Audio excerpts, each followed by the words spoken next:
네, 여러분들 안녕하세요. 시시한 담론의 전순영입니다. 네, 오늘 우리 고유의 명절 설이죠. 떡국은 드셨는지 모르겠습니다. 평안한 하루가 되시고 또 평안이 넘치는 이민년 한 해가 되시기를 바라겠습니다. 오늘은 제가 시를 어떻게 써왔는지에 대해서 좀 말씀을 드리겠습니다. 저는 사실 남들보다 좀 늦게 시작한 편인데요. 아마 40세 무렵인 것 같아요. 그때부터 시를 썼습니다. 근데 시를 쓰면서 쓴 양에 대해서는 누구에게 뒤지지 않을 만큼 많이 썼다고 생각합니다. 그렇게 시를 쓰다 보니까 이게 내가 쓰는 시의 방향이 맞는지 또는 잘못된 건지 이것들이 이제 궁금해지더라고요. 그래서 저의 시 작품성이 어느 정도인가를 가늠하기 위해서 우연찮게 공모전을 확인하고 출품을 하게 되었습니다. 꼭 상금을 받아야 되겠다는 어떤 그런 욕심보다는 그 공모전에서 선택이 되면 내가 쓰고 있는 방향이 그렇게 잘못된 것이 아니구나 라는 짐작을 할 수 있을 것 같았기 때문이에요. 그래서 하루에 보통 시를 다작을 많이 한다고 좋은 건 아니겠습니다만 최소한도 하루에 한 서너 편은 쭉 쓴 듯합니다. 사실 제가 이제 시를 쓰면서 시적 방향이나 어떤 시적 감각이라든지 이런 부분에 대해서 조금 유리한 점이 있었다면은 40세 전까지는 어떤 상품들을 발명을 좀 많이 했었어요. 그러다 보니까 사물을 보는 시각이라든지 어떤 그런 관계성에 있어서 다른 사람과 좀 다른 시야를 가진 듯해요. 다시 말하자면 어떤 사물을 보더라도 그냥 지나치는 법이 별로 없었던 것 같습니다. 항상 궁금증을 유발을 했고요. 저거는 왜 저럴까? 저것을 좀 더 편리하게 사용하게 하기 위해서는 어떤 기능을 넣으면 좋을까? 이런 생각을 많이 했던 것 같습니다. 근데 시를 쓰는 데 있어서 그런 것들이 적잖이 많은 영향을 미친다는 점이에요. 소위 말해서 이미지를 치환하는 훈련이 그 발명을 통해서 좀 많이 된 것 같아요. 그래서 나는 여러분들께 시를 쓰는 데 있어서 좀 더 작품성 있게 쓰기 위해서는 어떤 사물에 대한 이미지에 대한 치환 능력, 다시 말하자면 다르게 볼 수 있는 시야를 많이 가지라는 겁니다. 말이 좀 옆으로 좀 세긴 셌는데요. 자, 공모전을 하게 되면은 우선 이런 점이 좋은 것 같아요. 예를 들어서 입선이 되든 뭐가 되든 우수상이 되든 어떤 상을 받게 되면은 그 기준으로 해서 조금씩 배양이 되는 느낌을 받았습니다. 그래서 좀 한층 더 자신감도 생기고 글의 방향이 있어서 좀 더 명확한 자기 소신이 생기게 되는 것 같더라고요. 근데 그런 것들이 이제 누적이 되다 보니까 나름의 시론으로 정립되기도 하고 그렇습니다. 시를 잘 쓰는 방법은 이 방송을 하면서 처음에도 말씀을 드렸다시피 달리 특별한 방법은 없는 것 같아요. 무조건 많이 쓰는 방법, 그 외에는 특별한 방법이 없는 것 같습니다. 소위 말해서 무엇을 어떻게 하는 법, 잘 쓰는 법, 법을 이야기하는 부분에 대해서는 저는 참 이렇게 동의하지 않는 편인데요. 그 법은 제약을 두는 하나의 계기가 됩니다. 예를 들자면 우리가 일반적인 생활 양식에 있어서도 규율이라든지 법이라는 것들이 있잖아요. 근데 그 법에 애속이 되면은 상상력이 제한을 받아요. 그러면은 예술이라는 부분, 특히 시나 그림이나 뭐 이런 부분들은 그런 상상력이 제한이 돼 버리게 되면은 어떤 작품성에 있어서는 매우 불리해진다, 이런 생각을 하고 있습니다. 제가 이렇게 이야기하면은 또 어떤 분은 그러시겠죠. 법을 지키지 않으면은 범법 행위자가 아니냐라고 이제 말씀하시는 분도 있을 텐데요. 제가 범법을 하면서 시를 쓰고 어떤 규율을 벗어나서 무엇을 하라는 뜻은 아닙니다. 보통 예술가들이 그렇지 않습니까? 표현의 자유, 등등 그런 부분을 위해서 여러 가지 자기 나름의 고민들을 많이 하잖아요. 어떤 제약된 공간에서 벗어나서 제한된 사고를 벗어나서 표현하고 싶은 어떤 그런 욕심들이 있기 때문에 그런 어떤 구속 상태에서 벗어나야 된다라는 이야기이지, 우리가 실존하고 있는 사회법을 벗어나서 아무렇게나 행동해도 된다, 이 뜻은 아닙니다. 그건 이제 방종이 되겠죠, 그죠? 방종과 자유는 분명히 구별돼야 한다고 생각합니다. 잠깐 또 옆으로 이야기가 삼천포로 빠졌는데 말이죠. 그래서 공모전이라는 부분에 참 이렇게 보게 되면은 지금 이제 1월이잖아요. 그러면은 한 5월까지는 별로 공모전이 크게 나오지 않는 것 같아요. 적게는 100일장부터 시작해 가지고 크게는 다른 부분까지 넓게 소개가 되고 있는데, 전국 각지에서 공모되는 시 공모전이 생각보다 적지 않습니다. 굉장히 많습니다. 근데 이제 보통 이제 상금이 주어지는 어떤 일반 무슨 문학상이라든지 이런 부분들은 저도 나중에 뭐 지금 좀 알아보니까 이제 그렇더라고요.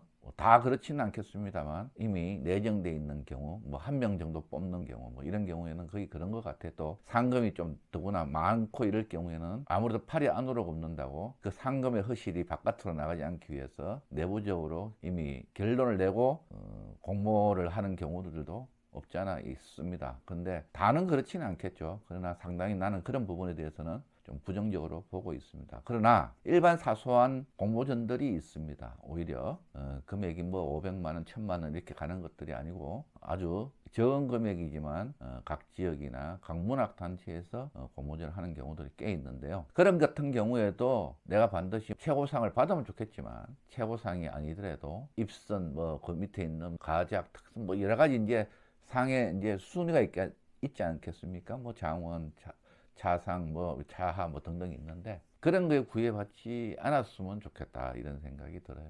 근데 이 부분도 사실은 보통 1등을 주는 상인 경우에는 뭐 제가 너무 부정적으로 세상을 보는지는 모르겠습니다만 아까 말씀드린 대로 이미 좀 그런 부분들이 없지 않아 있는 것 같습니다. 그래서 그러나 그렇지 않고 뭐 1등은 제외하고 나머지 부분 또는 또 여러 가지 뭐 1등, 2등은 제외하고 나머지 부분에서 작품성이 좋은 거는 또 뽑더라고요. 그래서 완벽하게 자기네들끼리 잔치를 하는 것은 아닌 것 같아요. 그래서 오히려 저 같은 경우에는 뭐 무슨 문학상을 500만 원을 받았네, 1000만 원을 받았네 이렇게 이야기하는 부분보다 소소하게 정말 아무 연고가 없는 곳에서 담은 몇십만 원이 되더라도 입선을 하더라도 입선 가작 뭐 이런 부분을 하더라도 그 부분에 대해서는 굉장히 인정받을 수 있는 점이라고 생각합니다. 제가 따지고 보니까 공모전 2000년도부터 시작해서 쭉 많이 보낸 편인데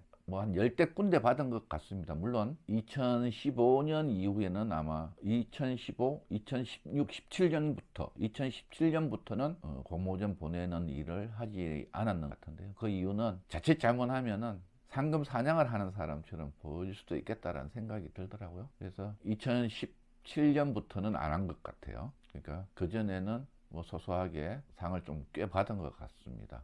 그래서 비록 자잘한 당선 작품들이지만 저는 굉장히 나름의 좀 뿌듯하게 생각을 하고 있습니다. 왜냐하면 어느 누구와도 관련이 없는 연고성이 전혀 없는 그런 곳에서 담원을 어떻게라도 입상이 되고 당선이 됐으니까 그런 부분에 대해서는 저는 뿌듯한 자부심을 사실은 가지고 있습니다. 몇천만 원짜리 문학상 이런 것보다 저는 제 스스로 떳떳하기 때문에 굉장히 자랑스럽게 생각하고 있습니다. 이 이야기 하다 보니까 마치 뭐 제 자랑하는 것처럼 됐는데요. 목적은 그것이 아니라 좀 시를 잘 쓰기 위해서는 자극제가 되기 위해서는 공모전이란 것도 적극적으로 활용하면 좋지 않겠느냐라는 이야기를 해드립니다. 그래서 앞으로 또 이제 기회가 되면은 공모전마다 또 나름의 선택 그 어떤 사양 기준이 있기 때문에 원하는 어떤 작품성이 있기 때문에 거기에 이제 맞춰서 써야 되는 것들도 있고 여러 가지 부분들이 있습니다만 그러한 부분 역시도 각 부분에 적응할 수 있다는 것은 그만큼 실력이 된다는 이야기잖아요. 공모를 하는 데 있어서 그 공모처에 원하는 작품을 쓸 수 있다는 자체가 사실은 쉬운 일이 아니잖아요.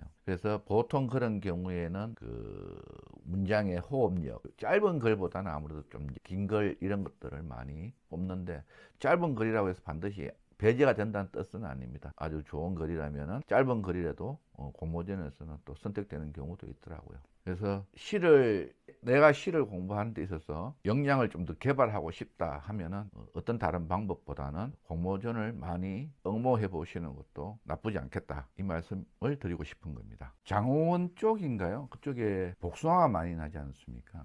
그래서 갑자기 생각이 나지는 않는데 그쪽 문학단체에서 복숭아 문학상이라는 것을 시행하고 있습니다. 1년에 한 번 시행하고 있는데 아마 복숭아 나올 철점이죠. 그때 복숭아라는 제목으로 제가 글을 하나 써서 당선이 된 적이 있습니다. 그래서 그 시를 제 첫 시집인 뭔 말인지 알제라는 시집에 16쪽에 실려 있는데요. 오늘 한번 읽어 보도록 하겠습니다. 복숭아별 달이 몰락한 골목에서 떨어진 유년을 줍는다. 술 취한 사내가 더위에 끌려가는 언덕배기, 복숭아를 담은 봉지가 비틀거린다. 보름달을 따 왔노라고 소리치며 귀가한 아버지, 물컹한 복숭아를 잠든 내 입에 물리곤 까칠한 턱수염을 볼에 비볐다. 얼큰하게 술이 오른 얼굴만큼 불그레한 복숭아, 복숭아 가육이 배어나온 진득한 기억은 머릿속에 포스트잇처럼 붙었다가 여름이면 밤하늘을 물끄러미 보게 했다. 그의 별은 왜 그리 반짝이던지, 별이란 별은 죄다 당신 별이라 했다. 별을 유난히 좋아해서 복숭씨 같은 별을 삼키고 울대에서 키우길 서너 달, 아버지는 북쪽 하늘에 점지해둔 별자리로 갔다. 복숭아 밭대기 몇 마지기 살 돈을 왜 병원에 주느냐고 버틴 건 순전히 나 때문. 늦은 귀가도 별을 사랑한 것도 다 자식을 위해서였다. 학명에도 없는 복숭아 별자리가 내 기억 속에 들어쓰고 아버지와 나만 아는 밤하늘에 복숭아 나무가 자라기 시작했다.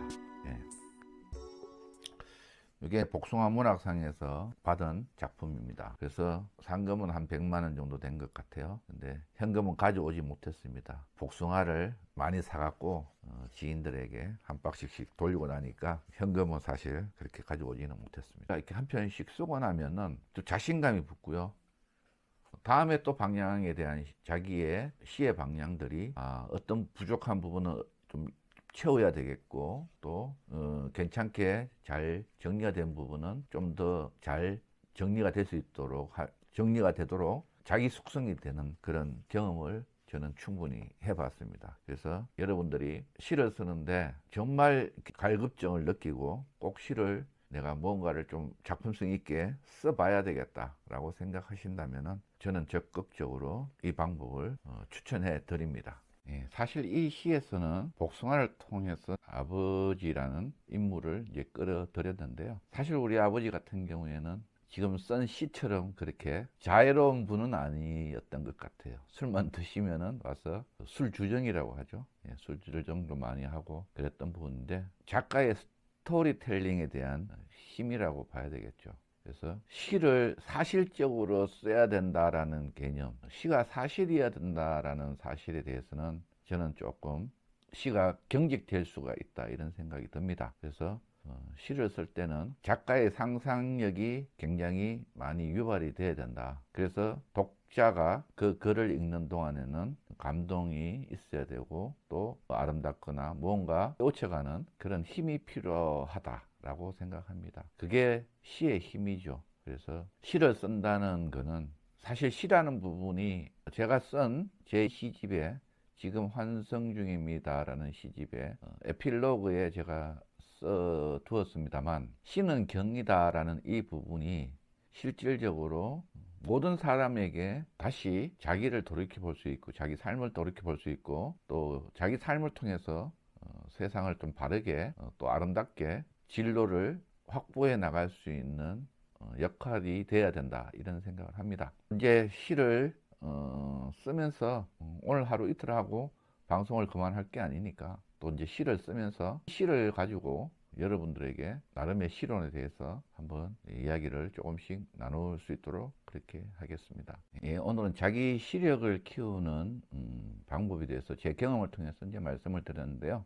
여러분도 한번 해보십시오. 해보시고 꾸준하게 습작을 하시고, 그 습작한 결과물을 공모전을 통해서 어떤 수학을 맛보는 그런 경험도 한 번씩 해보는 것도 나쁘지 않을 듯 합니다. 오늘은 제가 실내에서 이제 방송을 했는데요. 오늘 방송은 여기서 줄이겠습니다. 여러분, 다음 시간에 또 봬요.